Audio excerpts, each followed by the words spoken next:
Mark. Thanks for coming in. Yeah, you're welcome. I met you one time before when you finished your intake after getting placed on probation. So last time you were here, I talked to you about coming back and doing a risk assessment.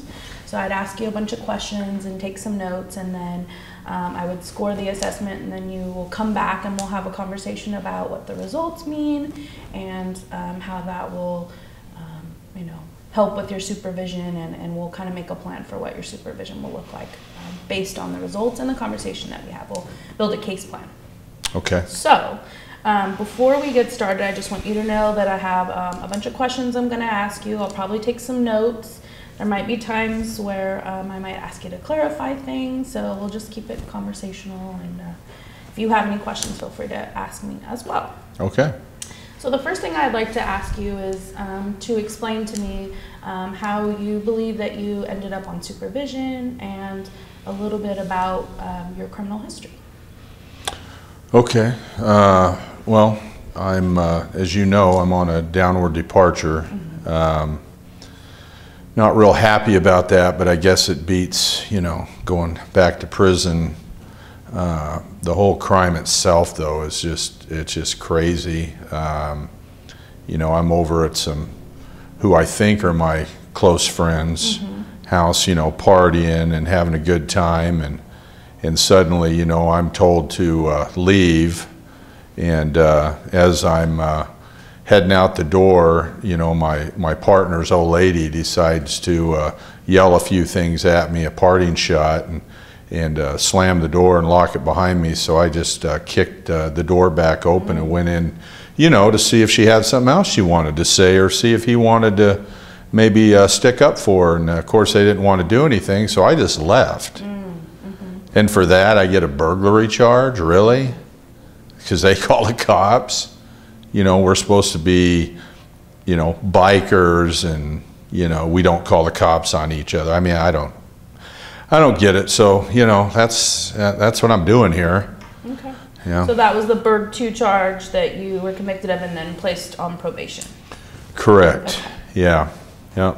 All right. Tell me a little bit about your criminal history, convictions before this time being placed on probation and convicted of this Berg 2. Okay. Well, as you probably are aware of, I'm assuming, I had a prior Berg 2 conviction about 6 years ago. Okay.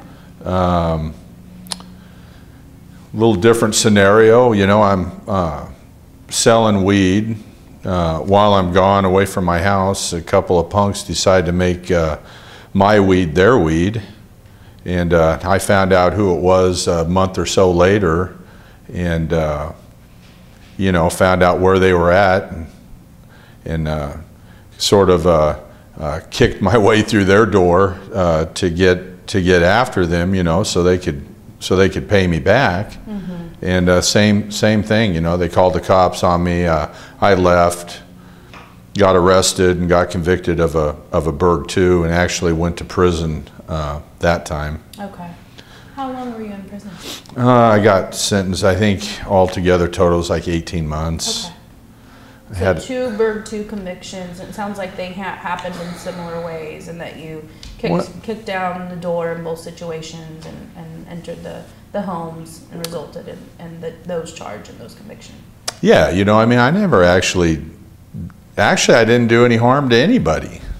I mean, You felt like what you did wasn't as serious as other people were making it. Well, look, those 2 punks ripped me off. Okay.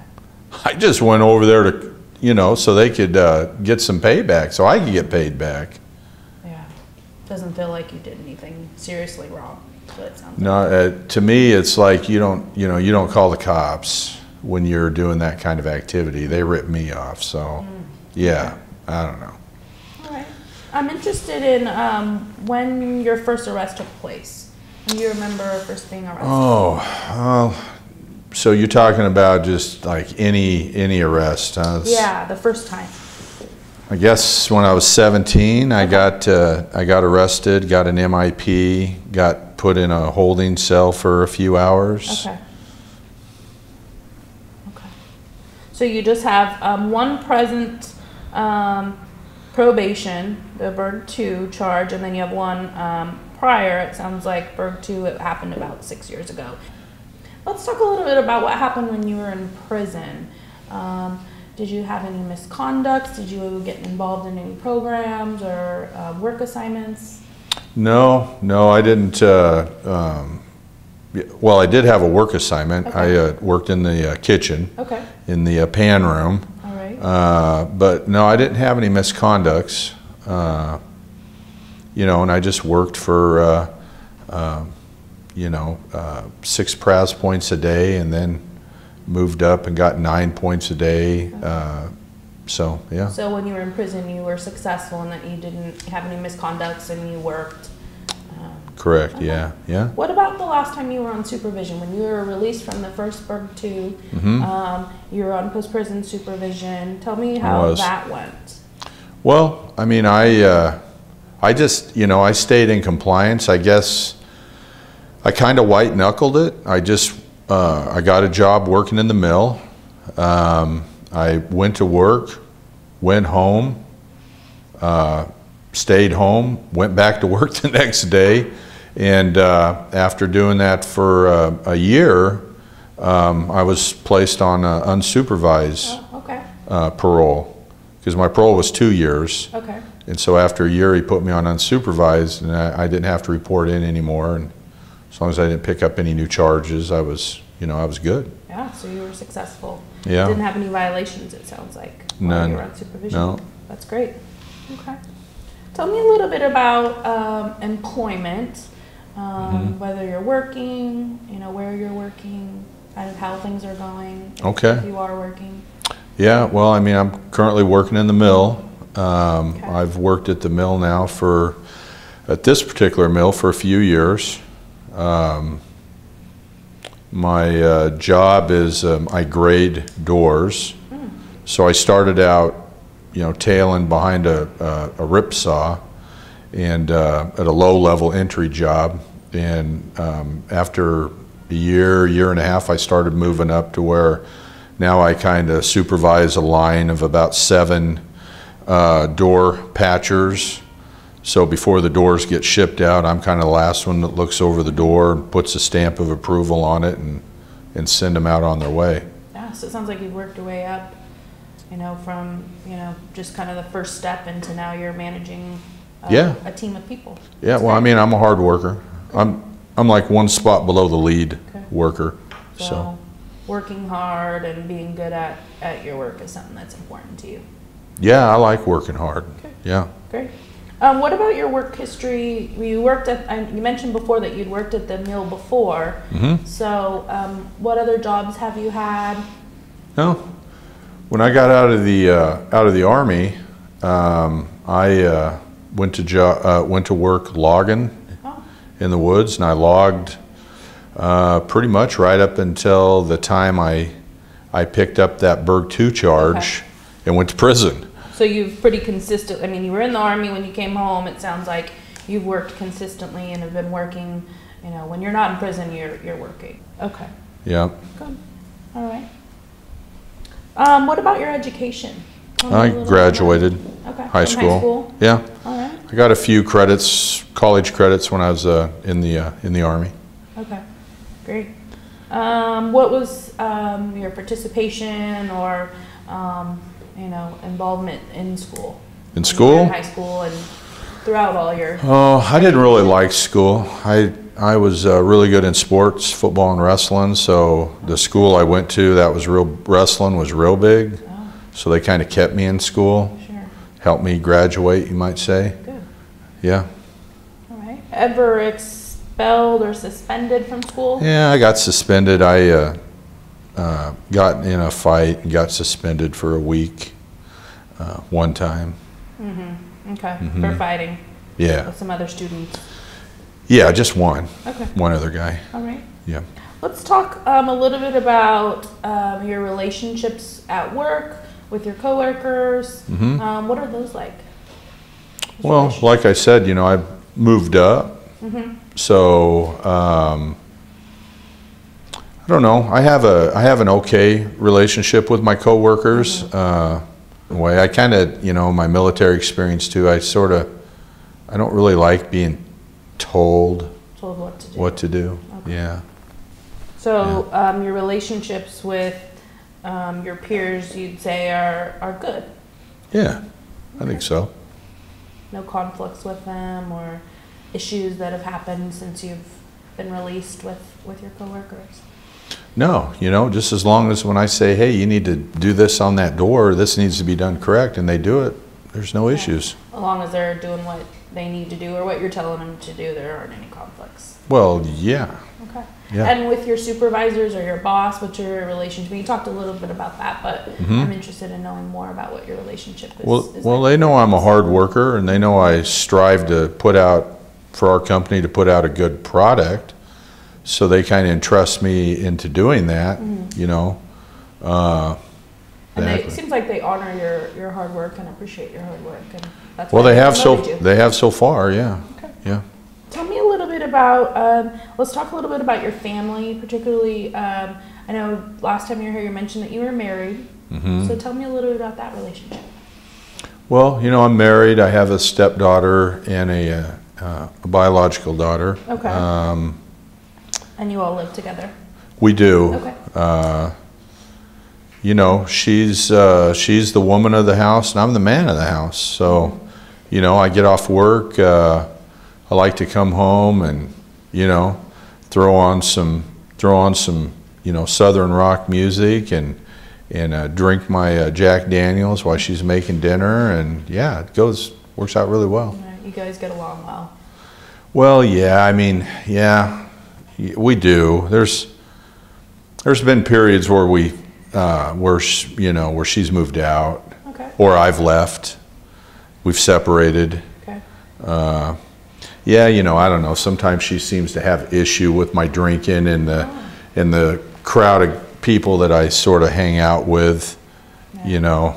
She doesn't really come from that background, so some of the decisions that you make and some of the lifestyle choices she doesn't necessarily agree with, and that's caused conflict in your relationship so much that you guys have broken up and one of you's had to move out.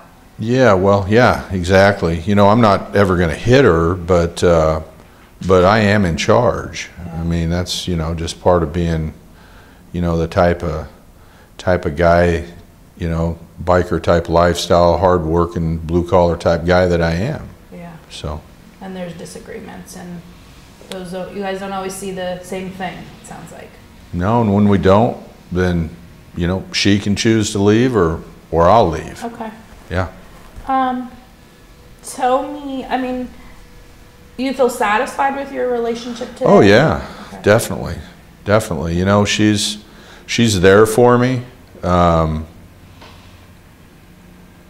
back. I'm working. I'm providing. Sure. Kids are taken care of. Yeah, I'm satisfied with She's my glad relationship. you're home. What is she? What are her thoughts or feelings about you being placed on probation and getting in trouble with the law again? What are her thoughts about that? Oh well, she hates that. She doesn't like that piece. Yeah. Once again, I guess my being out partying, she wasn't there. Sure. Yeah. So I'm out partying late at night, just blowing some steam off and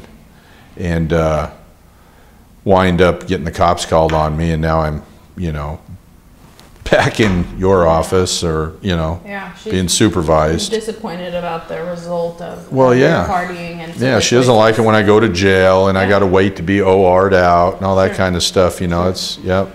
Okay. Tell me a little about your relationship with your parents. I'd like to know more about that. Oh, my parents are good. My parents, they're hard-working, blue-collar type family. Okay. I see them weekly. Okay. They really love the girls. They love being grandparents. Sure. Yeah. Okay. Sounds like you have a pretty close relationship with them. Yeah, we're pretty close. Okay. Yeah. All right. And their thoughts about you being placed on probation? I'm interested. Well, they don't like the fact that I get arrested and they don't like the fact that that the government feels like they need to supervise me, but yeah, so I mean, the fact is that, just to try to answer your question, they're not happy that I get arrested, and they're not happy that I'm on supervision. Yeah. Yeah, okay. They're supportive, but there's some, it sounds like, disappointment in you having to be involved in the system. Well, yeah, they'd rather not see my name in the paper, Okay. being arrested, and then, the first time being sent to prison. They don't approve of that. Yeah. Sure. Okay. What about other relatives?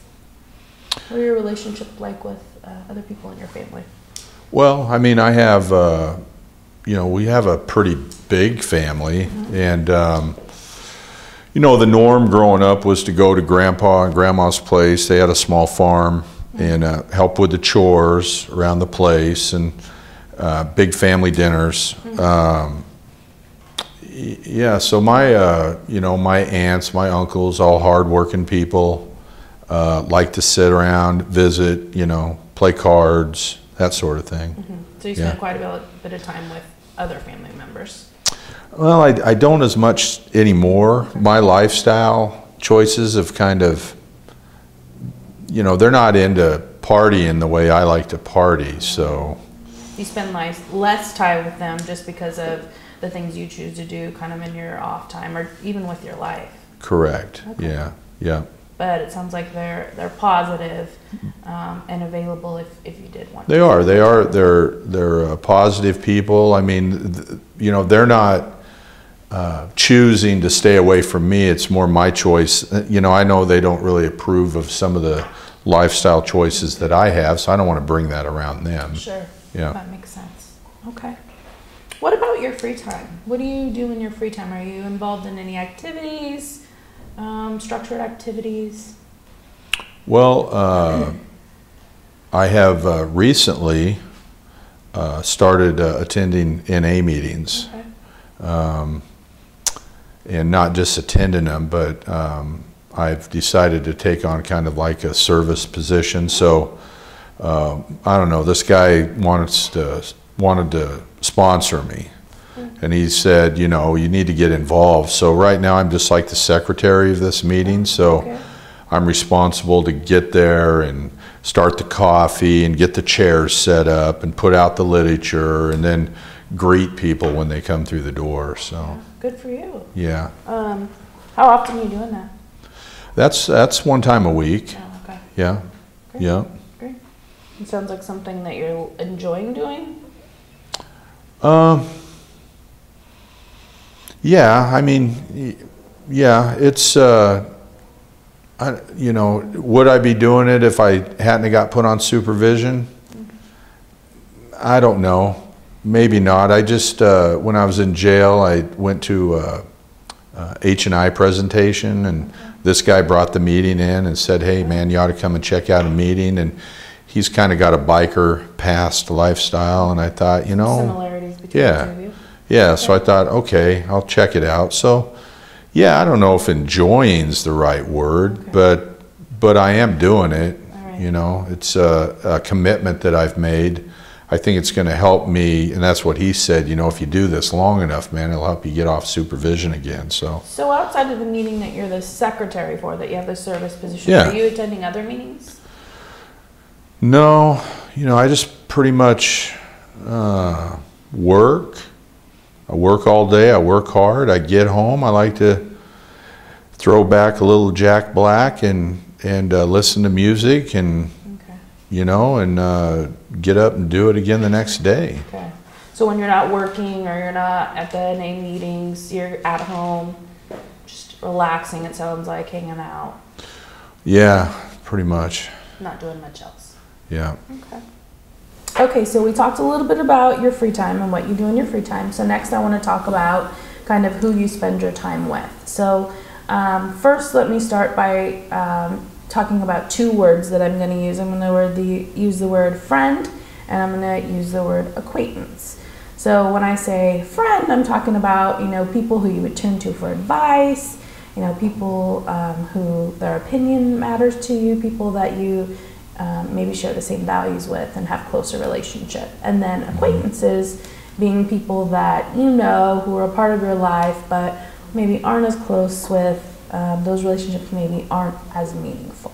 Okay. So let's first start talking about your acquaintances, and I'm interested in, how many people are your acquaintances that have been maybe involved in the criminal justice system, or that you've partied with and kind of lived the lifestyle that you talked about being involved in when your last crime occurred, this Berg 2 situation happened.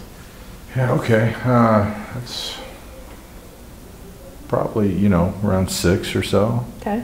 Six acquaintances. 6 acquaintances, Mm-hmm. okay. And those are the ones that have maybe been involved in the criminal justice system. Yeah, I mean, it's part of that lifestyle, I guess. Okay. Yeah. And what about friends that may be involved in that lifestyle and in the system? That I value. Yeah. That's easy. That's my 6, my 6 biker bros, Okay. that I ride with. Yeah. Okay. I definitely value their opinion. So it sounds like 6, friends and 6 acquaintances. Yeah, I mean, the acquaintances is, I'm just throwing you a number out there, 6. It could be 7, 8. Okay. I mean, there are somewhere around that acquaintances. number, 6 to 8 people. Yeah. Okay. What about acquaintances that you have that may not be living that style, maybe not involved in the criminal justice system, that are maybe people from work or NA or? Yeah, I got some some of the people in NA that I've met, like my sponsor and a few of the other guys. I got a few guys at work that kind of support me. That like my work ethic, that are supportive of me. They want to see me, doing the right thing. I think once again, it's probably about five guys. 5 guys. Yeah. Good. Great. And what about friends that maybe aren't involved in the lifestyle or the system? Oh, yeah, that's not very many. Probably like 2. 2 people. Yeah. Okay. Yeah. All right. Let's kind of transition and talk about your history of alcohol or drug use. I know last time you were here, you had some questions about alcohol, and you talked about you not having an alcohol condition. Mm-hmm. But I'm interested in your history with alcohol. Yeah. Well, I mean, I had the MIP when I was 17. Mm-hmm. I actually went in the Army at age 17 and was in the military for a couple of years. And, I've always liked to drink.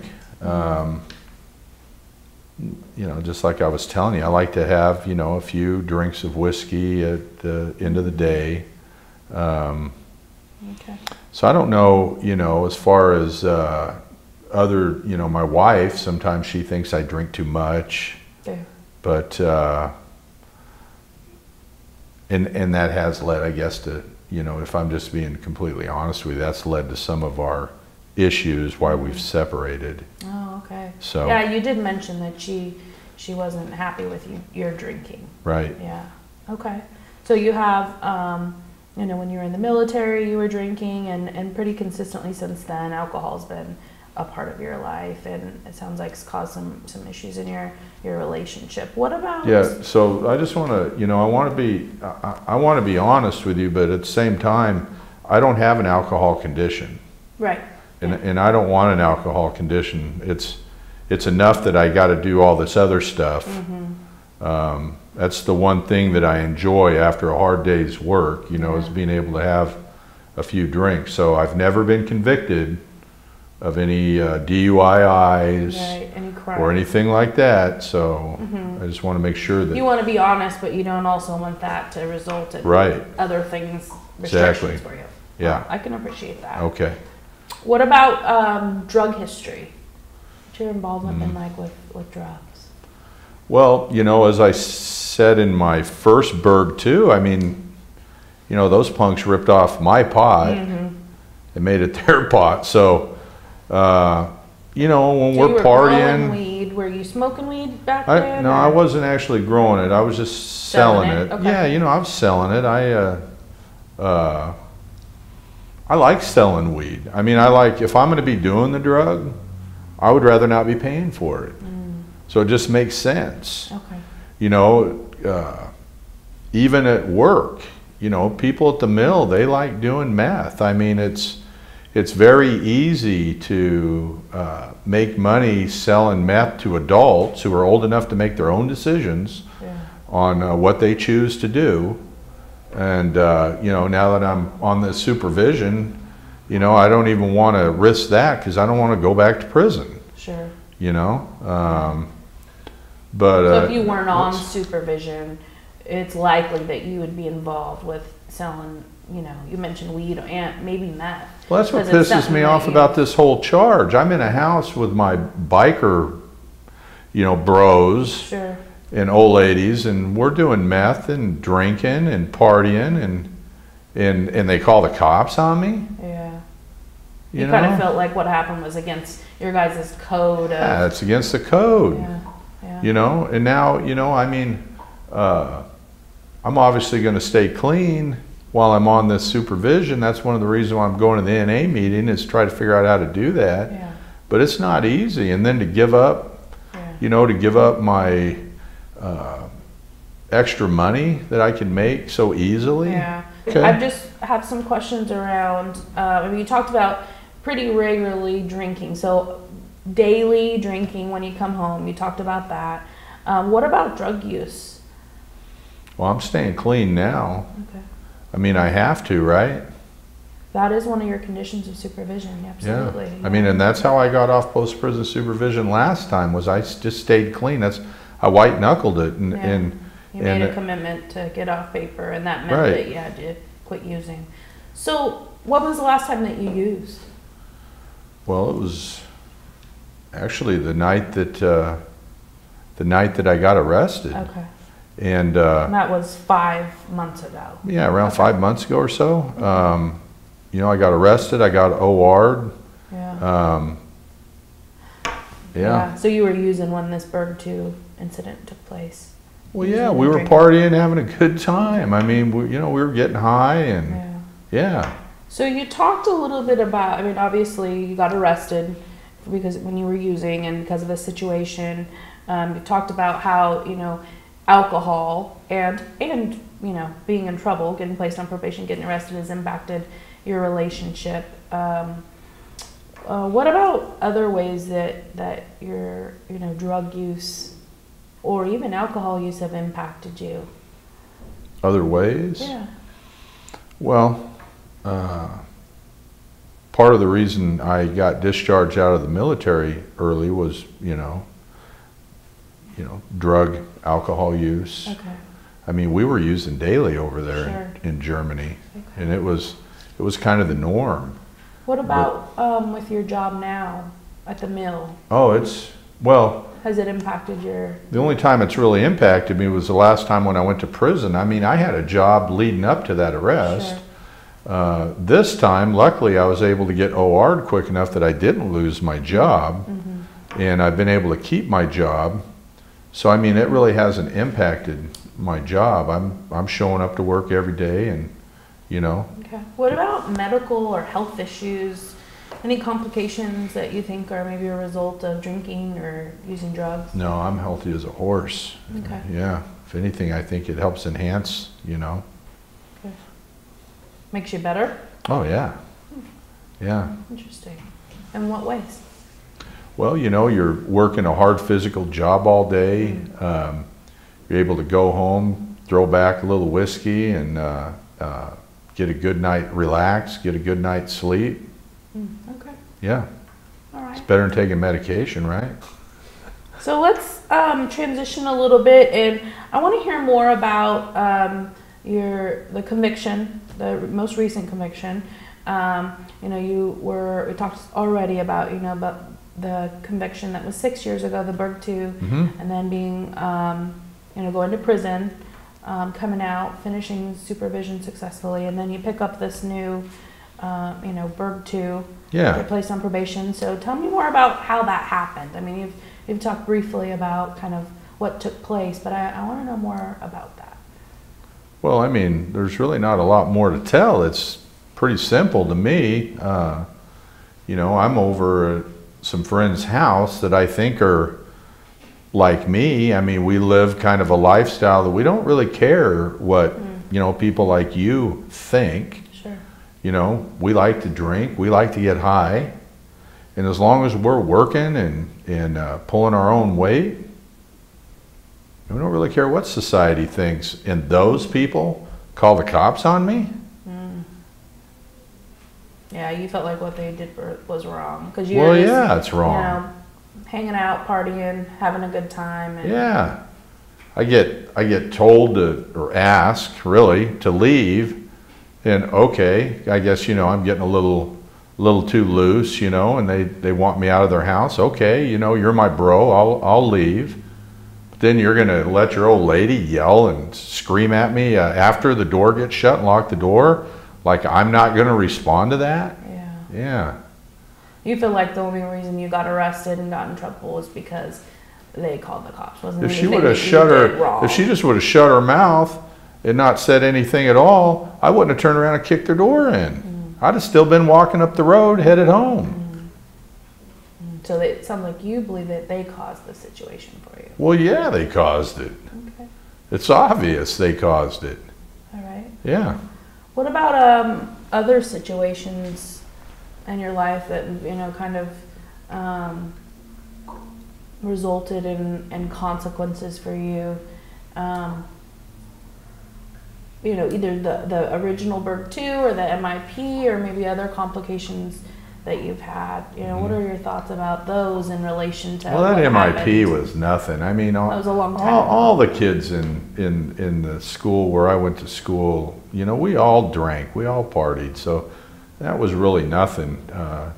My parents weren't even really mad at me that time. They just, you know, my dad basically told me, if you're going to drink, you need to stay where you're at, you know. And we didn't do that. And as a result, we got caught. I mean, we had beer in my car at school, you know, so not a big deal, but, you know, and then my other charge, once again, these two punks go in and rip off my pot, you know, pot that I had for sale. Yeah. They rip it off. And yeah, I go find him and they call the cops on me because, oh, now he found us and he's going to do something bad to us. Yeah. It's like, where's the honor amongst, you know, people that want to live like that? Yeah. Sounds like you've experienced that a few times. Yeah. So I mean, from what you're saying, it sounds like you don't feel like you've ever really done anything wrong. That, oh, look, I'm people... no angel, but I've chosen to live a lifestyle that I embrace. And it's like these other players involved. Look, if my partners are at my house partying and one of them needs to be, you know, asked to leave, we're going to get them out the door. We're not going to call the cops. Yeah. Yeah. I'm not going to call them. Was, yeah, going against the code for you. Yeah. So just to kind of, you know, summarize this conversation that we're having about this incident, it sounds like, you know, you go to work every day, you know, you party, but you don't really feel like you've done anything that deserves you being, you know, going to prison or being placed on supervision. You know, you may not follow all the laws, but you're going to work every day. Look, I go to work and they take taxes out of my check, and it's paying for your job.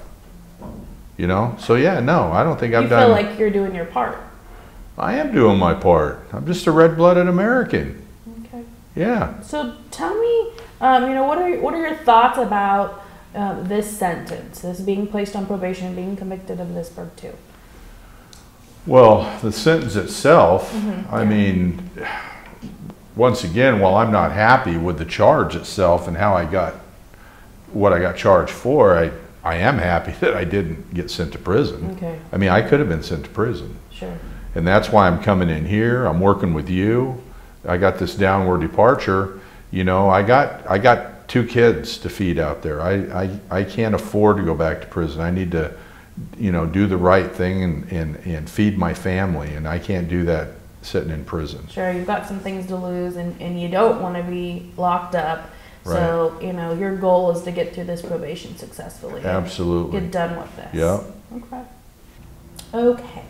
So next I want to have you think about whether or not you've ever had any kind of assessment with someone that you kind of sat down like we're talking, and like a mental health assessment or any other kind of assessment. Can you remember ever? Well, I know. I mean, when I went through the intake center the first time, there was when you went to prison. Yeah. Okay. There was like a bunch of, you know, questions and forms to fill out, things like that. But not really any formal type assessments that I can remember. Okay. Yeah. All right. What about in your history? Do you have a history of any, you know, violence or assaults with other people? Well, I have never been charged, Okay.